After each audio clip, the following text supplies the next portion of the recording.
পাথরহীন সাদা পাথরে হঠাৎ দুদক। সিলেটের জাফলং পর্যটন কেন্দ্র যেন এখন আর পর্যটনের কেন্দ্র নয়, বরং পাথর লুটের স্বর্গরাজ্য হয়ে দাঁড়িয়েছে।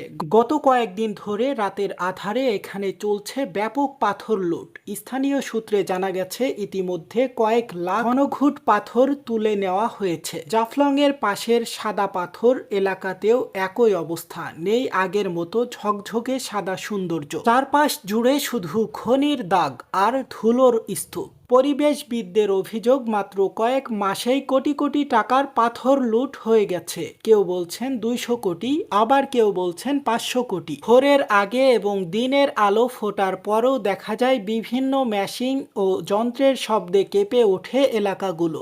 অতঃপর সরকার এ বিষয়ে তৎপর হলে বিজিবি, দুদক, আইন শৃঙ্খলা বাহিনী উপস্থিত হয়। একে একে সকল অপরাধীদের আইনের আওতায় আনা হবে বলে জানিয়েছে তারা। স্থানীয়রা দাবি করেছে কিছু প্রভাবশালী রাজনৈতিক ব্যক্তির ছত্রছায়ায় এই লুটপাট চলছে। প্রশাসনের অভিযান হয়েছে ঠিকই, মামলা হয়েছে, কিন্তু অধিকাংশ আসামি জামিনে মুক্ত হয়ে আবারও সেই অবৈধ পাথর উত্তোলনে ফিরে গেছে। এমনকি পুলিশের উপস্থিতিতেও কাজ বন্ধ না করার অভিযোগ উঠেছে। উক্ত কাজের দ্বারা শুধু পাথরই চুরি হচ্ছে না, পাথরের সাথে নিশ্চিত হয়ে যাচ্ছে নদীর তলদেশ, ধ্বংস হচ্ছে আশেপাশের জীববৈচিত্র্য। সো হেই বন্ধুরা, আপনারা দেখছেন এইসে গ্লোবাল নিউজ, সাথে আছি আমি হুসেন আহমেদ। সকল আপডেট পেতে আমাদের সাথেই থাকুন। সকলকে অনেক অনেক ধন্যবাদ।